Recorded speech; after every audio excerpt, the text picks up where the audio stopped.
Belle personne consciente, ici Mel Goyer et aujourd'hui j'aimerais ça vous parler des CHSLD, des centres d'hébergement pour les soins de longue durée. Ils sont mieux connus en France sous le nom d'EHPAD, des établissements d'hébergement pour les personnes âgées dépendantes.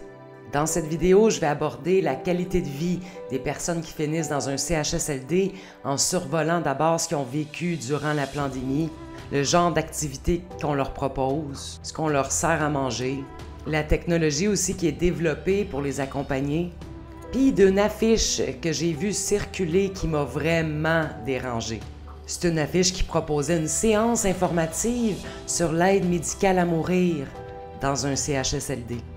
Ça m'a donné envie de vomir, puis il fallait que j'en parle. Mais avant de commencer, je vous invite à liker cette vidéo et à vous abonner à ma chaîne YouTube si ce n'est pas déjà fait. Ça stimule les algorithmes puis ça m'aide à rejoindre plus de monde. Donc, si vous êtes prêts, voici le 14e épisode de Mel Goyer en liberté.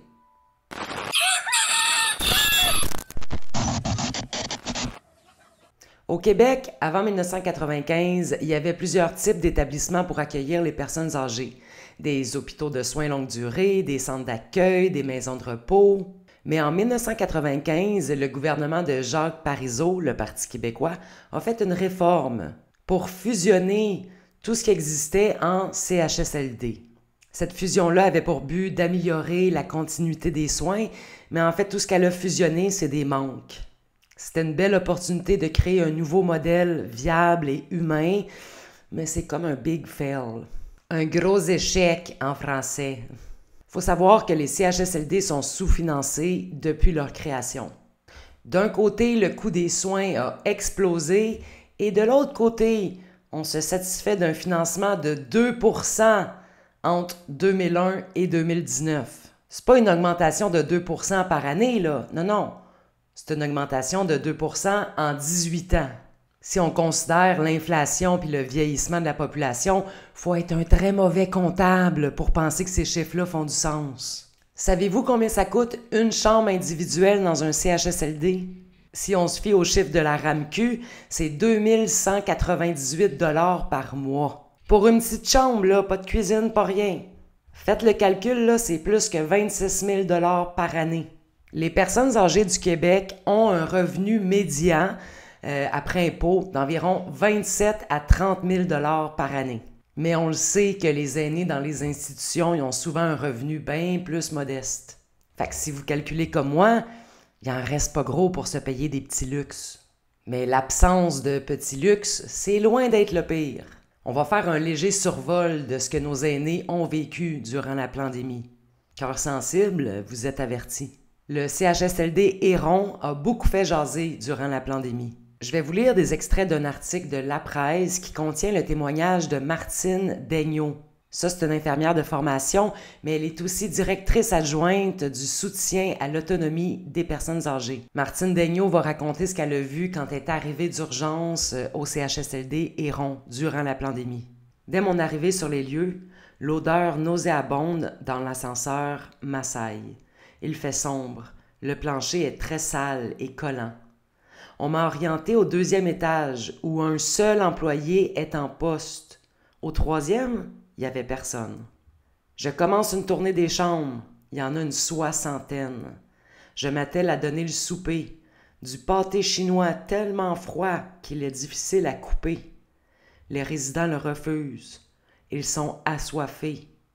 Ils ont la peau et les lèvres sèches. Les draps de certains locataires sont mouillés. Des chambres sentent l'urine et les excréments. Dans une des chambres, un homme est assis sur son lit. Sous lui, le cerne d'urine est devenu noir, tellement il y est depuis longtemps. Le matelas est imbibé. La plupart des résidents n'avaient pas de savon. Pour la plupart, ils étaient pleins d'urine et de sel. Certains bénéficiaires ont les parties génitales couvertes d'une épaisse couche de crème et en dessous, la peau est brûlée. Quand on essaye d'enlever ça, on risque d'enlever la peau. Une médecin demande des couches au propriétaire. On lui remet une seule boîte. Toutes les couches sont de la même taille. Il n'y a pas de serviettes propres dans les chambres, aucune lingette dans l'établissement. La docteure Nadine Larente sort dans le couloir à la recherche de papier brun. Imaginez-vous finir votre vie dans ce genre de contexte. Là, vous pouvez penser, ouais, mais là, c'était un CHSLD. Mais selon le témoignage du docteur Vin Kim Nguyen, qui est urgentologue à l'hôpital juif de Montréal, les horreurs que je viens de vous décrire sont pas seulement limitées au CHSLD Héron. La réalité, c'est qu'au Québec, il y a plusieurs personnes âgées qui sont décédées non pas de la COVID, mais qui sont mortes de soif et de faim, abandonnées, seules dans leur chambre. Il y a aussi plusieurs témoignages qui racontent que les personnes âgées étaient barricadées dans leur chambre, ou du moins la porte était verrouillée. Ils ne pouvaient pas en sortir, là, supposément pour les protéger contre la COVID. Mais s'il y avait eu un incendie qui se déclare, à quel point ils auraient été protégés? La peur, ça fait faire des affaires qui n'ont pas de crise de bon sens, comme dirait l'autre. La peur, là, c'est une très mauvaise conseillère. Puis la peur, là, elle fait faire des affaires qui n'ont pas de crise de bon sens. Là, ce que je viens de te raconter, c'est même pas la pointe de l'iceberg. C'est vraiment grave ce qui s'est passé. Puis si tu as envie d'en savoir plus sur la situation, je t'invite à voir le documentaire de Sylvain Laforêt, CHSLD, Je me souviens, et aussi le reportage d'enquête de Radio-Canada, Mourir dans l'angle mort. Avec le recul, on peut se demander, est-ce que le lapsus de Dubé en était vraiment un? Quand il a dit avoir hâte de recommencer à vaxer pour éliminer les personnes vulnérables. Qu'on a hâte de recommencer à vaxer pour éliminer nos personnes vulnérables. Le plus choquant dans tout ça, là, c'est qu'en avril 2022, l'opposition du gouvernement du Québec, en particulier le Parti québécois, a déposé une motion pour faire une enquête sur ce qui s'est passé dans les CHSLD durant la pandémie. La responsable à l'époque de ce ministère, c'était Marguerite Blais, qui était directement concernée par la gestion de la crise. Ben, vous ne serez pas surpris d'apprendre que cette motion a été rejetée et quand Marguerite Blais s'est levée pour refuser cette enquête, elle a reçu une ovation. Si ça, c'est pas rire d'en face des victimes, je sais pas c'est quoi. Nous allons maintenant procéder au vote reporté afin que l'Assemblée nationale exige du gouvernement le déclenchement d'une enquête publique et indépendante pour faire toute la lumière sur les circonstances entourant ce décès, et ce, tant pour les familles des victimes que pour la dignité de celles et ceux qui ont perdu la vie. M. Martel Nicolas Bécancourt, M. Roberge Chambly, M. Lévesque Chauveau, Mme Lachance Bellechasse, M. Charette de Montagne, M. Lamontagne Johnson, M. Carman Taillon, Mme Blais Prévost.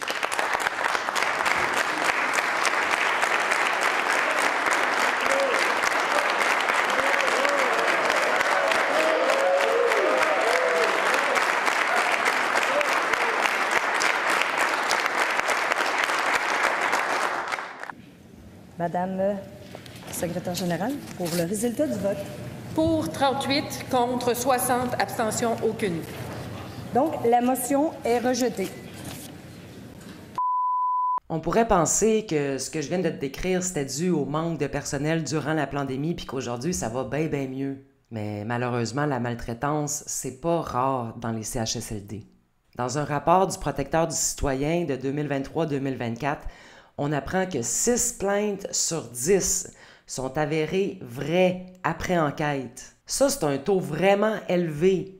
Puis en clair, ça confirme que ce que disent les résidents ou les familles, c'est pas des exceptions, c'est des réalités confirmées.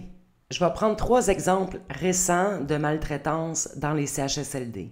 En 2024, selon le Journal de Québec, les résidents du CHSLD P12 ont reçu un seul bain par semaine pendant des mois. On les lavait à serviette. Puis c'est encore le cas aujourd'hui dans beaucoup de CHSLD. Mais dans ce même établissement, les résidents n'avaient même pas le droit à un brossage de dents. Ils se faisaient pas couper les ongles, ni la barbe non plus. Je veux dire, c'est dégueulasse, là, puis c'est pas de leur faute, avec 2% d'augmentation sur 18 ans. En 2025, il y a un signalement qui visait 5 CHSLD en Estrie.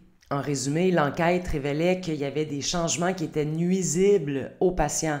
À cause des coupures, le personnel était pogné pour faire plus de travaux administratifs. Mais quand tu fais de la paperasse, tu as bien moins le temps de t'occuper de tes patients.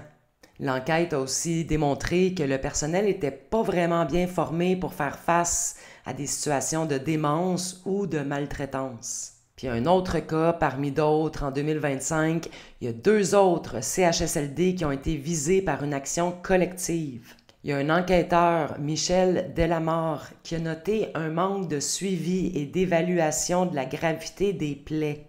Puis il a aussi noté beaucoup de marques de violence physique chez les patients. Présentement, le dossier juridique est en cours. C'est pas tout le monde qui travaille dans un CHSLD qui est là par vocation, moi je peux vous le dire. Parce qu'il faut manquer de cœur en esti pour faire du mal à une personne vulnérable.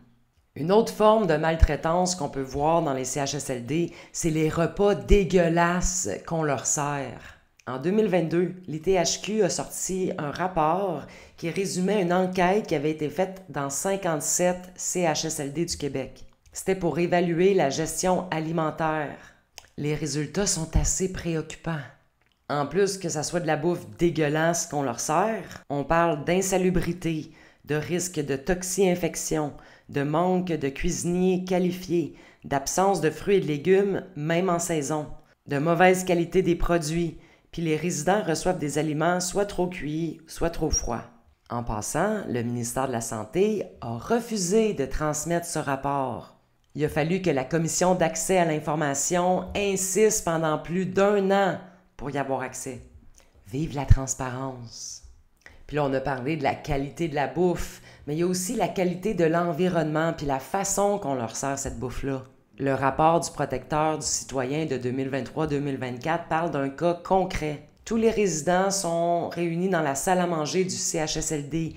Cacophonie intense, la télévision dans le tapis. Puis les préposés, qu'est-ce qu'ils font? Ben, ils nourrissent des patients en jasant entre eux. Moi, je l'ai vu, ça, de mes yeux, là, au CHSLD où ma grand-mère a fini ses jours.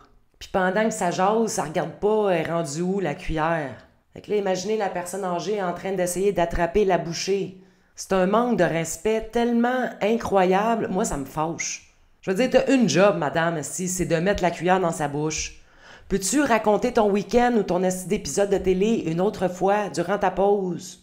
Puis là, à cause de la tonne de pilules qu'on leur donne, ben, oubliez ça, le petit verre de vin qui leur permettrait de mieux digérer la bouffe dégueulasse qu'on leur sert à manger.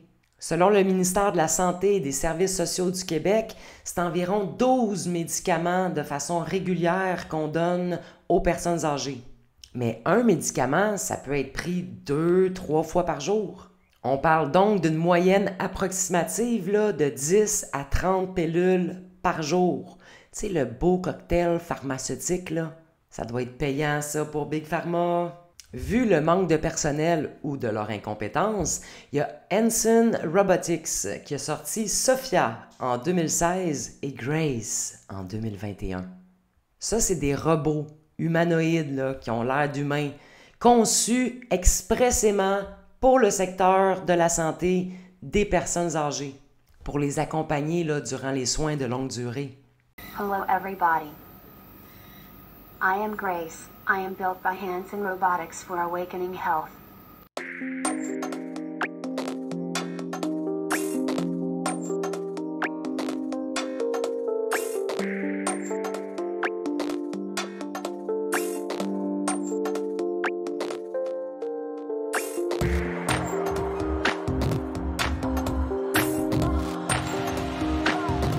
I can do all kinds of things for elderly people. I can visit with people and brighten their day with social stimulation, entertain and help guide exercise, but also can do talk therapy, take bio readings and help healthcare providers assess their health, and deliver treatments.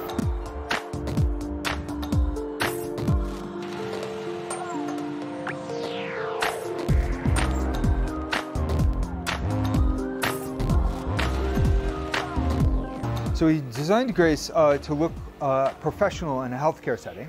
So that would mean so that she would resemble the sort of human-like appearance of healthcare staff.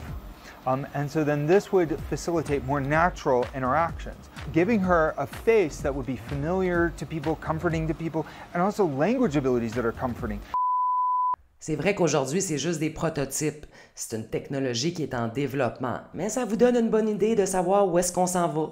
À votre avis, même si un robot est capable de faire des tâches de base, est-ce qu'il est capable de faire preuve d'une vraie empathie, de chaleur humaine, d'adaptation, de nuances éthiques? Moi, je me dis qu'il peut y avoir un danger à ce que cette technologie-là remplace l'humain au lieu de le complémenter. Mais en parlant de technologie, il y en a d'autres, comme le service InTouch, qui propose de faire des appels téléphoniques aux personnes âgées. Mais c'est qui passe les appels? C'est l'intelligence artificielle. Le but, c'est de briser l'isolement, d'encourager la conversation et même de faire des rappels. As-tu pris ton médicament aujourd'hui? Ou plutôt tes 18 pilules. Cette IA appelle vos parents ou grands-parents à votre place si vous n'avez pas le temps ou pas envie. Alors à Tech & Co, on a essayé le service et l'appel a donné ça. Je m'appelle Marie et je suis l'assistant IA d'InTouch. Comment allez-vous aujourd'hui? Je m'appelle René et je suis en maison de retraite. C'est un plaisir de vous rencontrer, René. Je me sens un peu seul, j'aimerais que mes petits-enfants me rendent visite. Ah, chat. J'espère que mes appels vous apportent un peu de compagnie et de réconfort, René. Bon, clairement, le service fonctionne, mais c'est hyper froid et impersonnel. La version anglaise est un petit peu plus naturelle et complète, mais ça soulève toujours des questions éthiques. Pour environ 30 $ par mois, l'IA d'InTouch discute avec vos proches, vous envoie un résumé de la conversation et indique même l'humeur de la personne âgée. Bye bye la vie privée, là. Le danger pour moi, c'est que la famille ou les proches se déresponsabilisent totalement en se disant « Ouais, ben là, l'intelligence artificielle s'en charge. » Mais à quel point c'est triste! Parce que non, les personnes âgées s'en rendent pas nécessairement compte qu'ils sont en train de parler à un robot, là. C'est vraiment ça notre solution pour nos aînés. Au lieu de les accompagner puis d'être présent pour eux, de leur payer un petit 30$ par mois de jasette avec l'intelligence artificielle. Puis en même temps, on peut pas vraiment blâmer ces technologies parce que ce qu'on leur offre comme divertissement dans les CHSLD, c'est pas mal de la marde. Oui, c'est vrai que les CHSLD organisent des activités, genre du bingo. Je peux-tu vous dire que ma grand-mère était crissement écœurée d'aller jouer au bingo? Puis elle avait raison, là, c'est loin d'être suffisant, d'être assez stimulant pour maintenir les capacités cognitives d'une personne âgée, comme par exemple la mémoire, l'attention, la motricité fine, le langage. On doit stimuler leur cerveau. Le bingo ou les activités passives, là, c'est loin d'être suffisant là, pour empêcher le déclin cognitif. Puis la réalité, c'est que le manque de diversité, qu'est-ce que ça provoque? L'ennui, puis le sentiment d'inutilité. Il y a rarement des activités physiques, intergénérationnelles ou sensorielles. Non, on manque de bénévoles, on manque de personnel, on manque d'argent. Puis à cause de toutes ces raisons-là, il y a des CHSLD qui annulent carrément toutes les activités.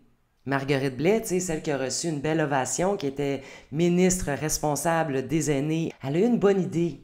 Son ministère a accordé une subvention de 293 000 $ pour envoyer des clowns thérapeutiques dans les CHSLD. Des clowns! Bon, c'est vrai que l'idée à la base était pas mauvaise. Il y avait une bonne intention de créer un contact émotionnel avec l'humour et la tendresse. Mais en même temps, c'était juste la preuve à quel point que ce ministère et Marguerite Blais là, étaient complètement déconnectés des besoins réels du terrain. Je veux dire, on manque de personnel, on manque de temps, on manque d'équipement, puis toi, tu veux nous envoyer des clowns? C'était pas l'idée du siècle, non. Une autre mauvaise idée, là, c'est de promouvoir l'aide médicale à mourir dans les CHSLD.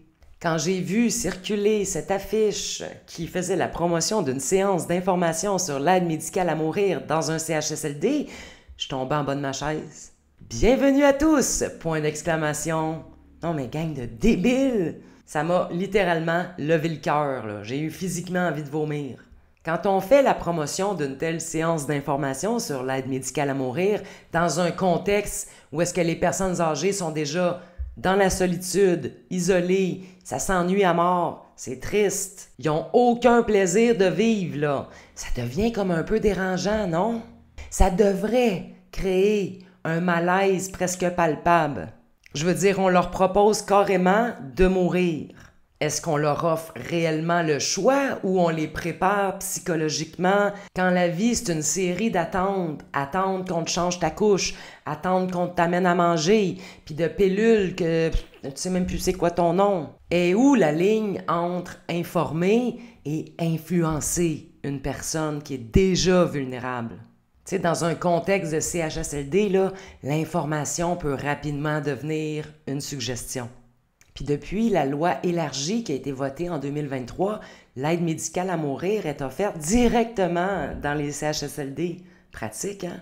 Mais tu sais, si la personne âgée en parle avec son médecin, c'est correct là qu'elle reçoive l'information. Mais d'organiser une séance collective sur comment mourir avec l'aide médicale à mourir, c'est peut-être pas une super bonne idée. Moi, je vois comme un petit problème d'éthique ici, là. Ben, je sais pas, moi, ça m'a révolté de voir ça, là.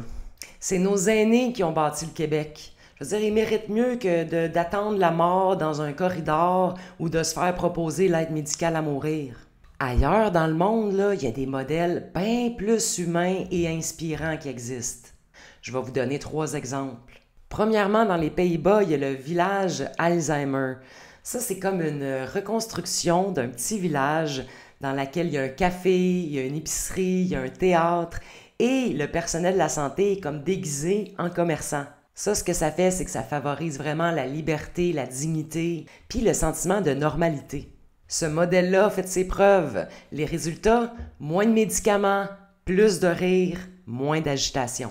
Un deuxième exemple, au Japon, il y a des maisons de soins intergénérationnelles où est-ce que les personnes âgées sont mises en contact avec des garderies. Donc les jeunes puis les vieux sont ensemble, passent du temps, ils s'amusent, là. Ça fait en sorte que les personnes âgées retrouvent un sentiment d'utilité, puis les jeunes développent une certaine patience et une compassion pour les personnes âgées. Pas beau, ça? Le troisième exemple, il y en a beaucoup aux États-Unis puis quelques-unes au Canada, c'est des petites maisons vertes qui comptent entre 10 et 12 résidents. T'sais, on est loin là, des 60aines de chambres par étage. Il y a une cuisine ouverte, il y a des repas maison qui sont cuisinés, puis le personnel est beaucoup plus stable et proche des résidents. Le résultat, c'est que le taux d'hospitalisation et de dépression est en chute libre.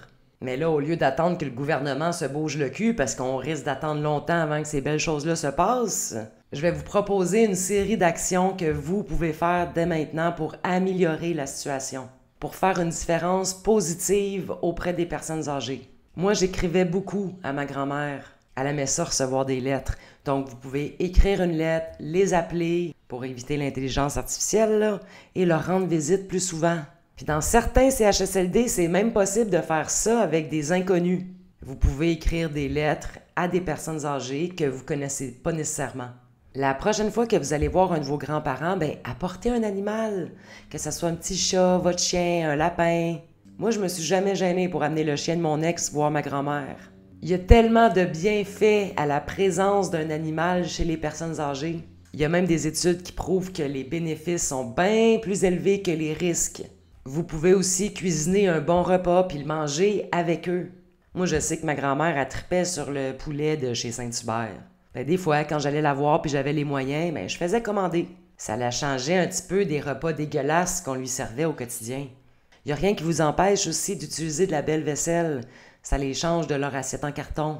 On peut aussi organiser des activités intergénérationnelles avec des jeunes, que ce soit le bricolage, le jardinage, de la danse, de la musique. On peut aussi leur offrir du matériel sensoriel comme des tissus, des photos, des huiles essentielles douces. C'est question de raviver les sens. On peut aussi inviter les aînés à transmettre leur savoir. On peut leur demander un conseil, de raconter leur vie, juste question qu'ils se sentent utiles un petit peu, puis de valoriser leur sagesse. Puis finalement, on peut faire un peu de bénévolat aussi, question d'offrir un peu de soutien moral. Bref, on n'a pas besoin d'1 million de dollars pour changer le système. On a juste besoin d'un peu plus d'humanité. Une visite à la fois, un repas à la fois. Donc, j'espère que ce contenu vous a plu, même s'il s'éloigne un peu de l'actualité. Si c'est le cas, je vous invite à liker cette vidéo, à vous abonner à ma chaîne YouTube, à partager en grand nombre. Je vous invite aussi à commenter. Peut-être que vous avez une histoire à partager ou juste me dire c'est quoi votre opinion, qu'est-ce que vous pensez de tout ce que je viens de vous raconter. Ça me ferait bien plaisir de vous lire. Et si le cœur vous en dit que votre budget le permet, vous pouvez faire un don de 2 façons, soit par Interac ou par Stripe, qui est une alternative à PayPal. Vous pouvez aussi m'encourager en vous abonnant à ma plateforme Facebook et X. J'ai mis tous les liens dans la description. Mais en attendant le 15e épisode, je vous remercie pour votre écoute, puis je vous embrasse. Mouah!